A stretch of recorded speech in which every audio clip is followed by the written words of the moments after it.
Hey there folks, welcome to Spectrum Pulse. We talk about music, movies, art, and culture.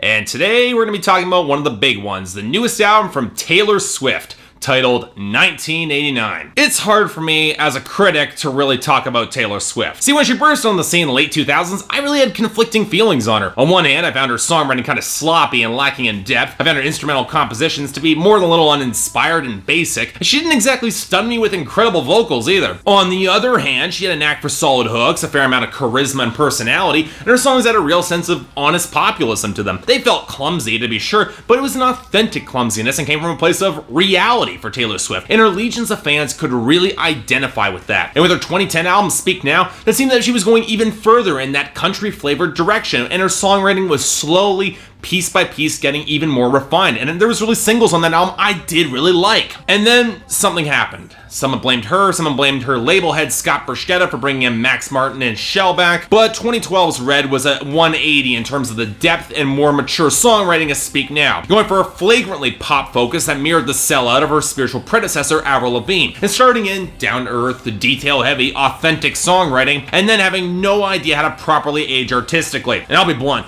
I really did not like Red when I reviewed it on my blog 2 years ago, and drew that exact same parallel with Avril Lavigne. But looking back on it now, well, the album is transitional. It was partially filled with the country-flavored songwriting that I did appreciate and like, but it was also very clear that she was going in that pop direction, which on every level did not strike me as a good choice for her. Her greatest strengths in her songwriting was detail and relatability, and she was gonna go throw all that out the window for songs that emphasized and reveled in this shallow worldview that flew in the face of any sort of artistic growth or real maturity. You don't get songs like We Are Never Ever Getting Back Together, The Lucky Ones, 22, and especially I Knew You Were Trouble if you're actually managing to grow and mature artistically. I'm sorry, but whatever. She's going for pop now, I can kind of roll with that. But I didn't know what to expect coming from her newest album, 1989, reportedly inspired by some of the pop music of that year. And having gone back to look through that year, 1989 was a terrible year for the Billboard Hot 100, where the biggest artists were Chicago, Paula Abdul, Bette Midler, Richard Marx, Milli Vanilli, and plenty of others peddling easy listening schlock. Now, of course, Taylor Swift is obviously saying that she's drawing more of her influences from Madonna,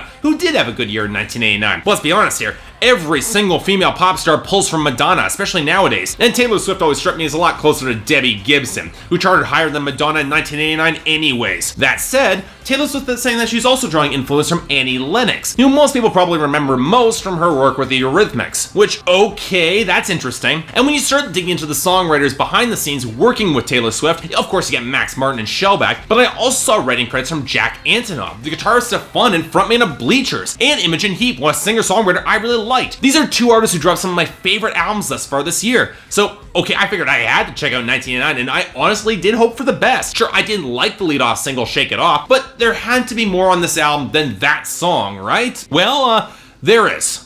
In a way. I'll give Taylor Swift this. She certainly has put together an interesting record with 1989, especially for a critic who has spent considerable amount of time reviewing pop music this year. Because if we're looking for a record that manages to encapsulate nearly every single trend in pop music this year, good and bad, I'd point at 1989 by Taylor Swift. But just because this album is interesting does not make it good. And while I do think this album is better than Red, it reflects a shocking loss of individual unique flavor for Taylor Swift. That said, do we at least get some good pop songs out of it? Well, yeah, to some extent, but when you can so plainly trace the lineage of these songs to their inspirations or their co-writers, I gotta admit, it got really distracting, at least for me. I should explain here. And the best place to start is with Taylor Swift herself. Now, I will give her this, she's really trying here, and she's always had a lot of presence and charisma to compensate for her smaller vocal range in comparison with a lot of her pop contemporaries. And one of her biggest strengths is playing that down-to-earth, relatable young woman, or at least it used to be. She had distinctive vocal presence and even inflection that I did like. And yet, on 1989, you can tell there are multiple places where she's trying to emulate the vocal styles of other pop artists, and she doesn't need to. Welcome to New York has the strident high power and tightly layered multi-tracking of Lauren Mayberry from Churches, Blank Space, Style, I Know Places, and especially Wildest Dreams feels like she's bringing more energy to Lana Del Rey's shameless appropriation of 60s female pop stars. This Love sounds like an Enya deep cut, and Bad Blood reminds me less of Taylor Swift than of Avril Lavigne, making the parallel between their careers damn close to perfect. perfect. And it gets even more stark when we take a look at songs like Out of the Woods, I Wish You Would, and Clean, because you could swap her out and put the songs on the albums from Jack Antonoff and Imogen Heap, the latter who provides very recognizable backing vocals on Clean, and a less discerning listener could never tell these were originally Taylor Swift songs. That's always been the issue with Taylor Swift working with other artists and songwriters in this vein. She drops into their molds without making them conform to hers, which only detracts from her unique personality. Now, I'll be fair here. If I'm stuck with picking between Taylor Swift and Lana Del Rey appropriating vintage styles, I'll take Taylor Swift any day of the week, because at least she gives her songs some form of energy, and you know what? She proves surprisingly good at playing sultry vintage class, the whole American sweetheart sort of thing. But when Taylor Swift tries to emulate someone like Kesha's sing-talk cadence on Shake It Off, she's got nowhere near the presence and unfiltered edge to elevate the obnoxiousness into anything compelling. It's just annoying and obnoxious. Now granted, it's not like the production or the instrumentation really helps her much here, most of which succumbs to the exact same problems that have plagued pop and indie rock all throughout this year. Percussion heavy, any vestige of a melody either shoved to the back or only carried by Taylor Swift's voice, and all swollen with reverb and vocal effects. Now that's not saying there aren't some moments that are interesting. The synth line on Welcome to New York only enhances the Church's comparison, which isn't a bad thing. Blank Space sounds strikingly like Chandelier by Sia, except with a muted acoustic chorus, which has nowhere near the impact. Style has this very tight disco line that feels lifted straight from LaRue's most recent album, Trouble in Paradise. Bad Blood's instrumental feels like someone trying to blend Avril Lavigne's recent album with Lord's very sparse instrumentation, and you know what, it kind of works. And Wildest Dreams would not have sounded out of place among the better tracks from Lana Del Rey's Born to Die. And you know what, that's kind of the problem here, just listing all these. Even the instrumentals that I really liked on songs like Out of the Woods, I Wish You Would, and Clean sound exactly like deep cuts and B-sides from the bombastic power of Bleacher's Strange Desire, or Imogen Heap's muted beauty on Sparks. In other words, I'm having a hard time finding the unique Taylor Swift instrumentals on this Taylor Swift album. Now the closest you get are the guitar-driven All You Had to Do Is Stay,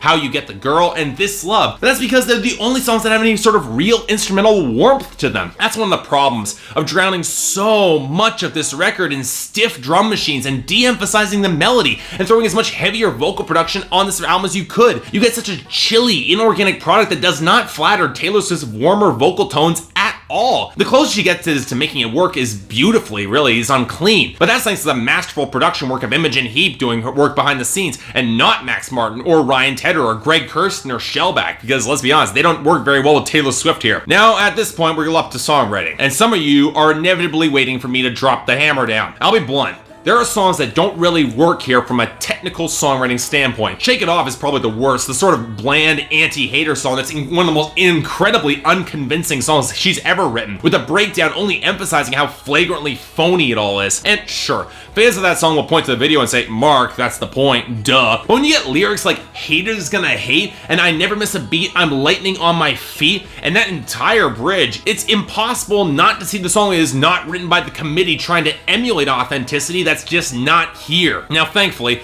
that's not the issue with most of this album, which is full of the clumsy metaphors and lyrics that have always proven somewhat exasperating and kind of iconic with Taylor Swift. From repeated syllables and words used to fill up space to bargain bin symbolism and wordplay. I mean, on This Love, the most intimate and passionate song on this album, the chorus has lyrics like, this love is good, this love is bad. In order to describe a conflicted relationship? I mean, come on, Taylor Swift, you couldn't have tried harder than that? Jeez. But you know what? Let's dig deeper. Is Taylor Swift trying to say anything with this album? Well, the liner notes seem to imply something of a narrative, chronicling her move to New York and the ill-fated relationship that fizzled out along the way. And to Taylor Swift's credit, going for straightforward autobiography isn't a bad choice for her, as it allows her to be a little bit more nuanced in her framing and highlight how the relationship failings fall on both sides here. Now sure, the guy's a cheater and a jackass and proves to be incredibly unreliable, but Taylor Swift on songs like Blank Space and Style shows that she might be just as bad. It's very telling that on the very first song, Welcome to New York, she establishes her thoughts on love. Like any great love, it keeps you guessing. Like any real love, it's ever changing.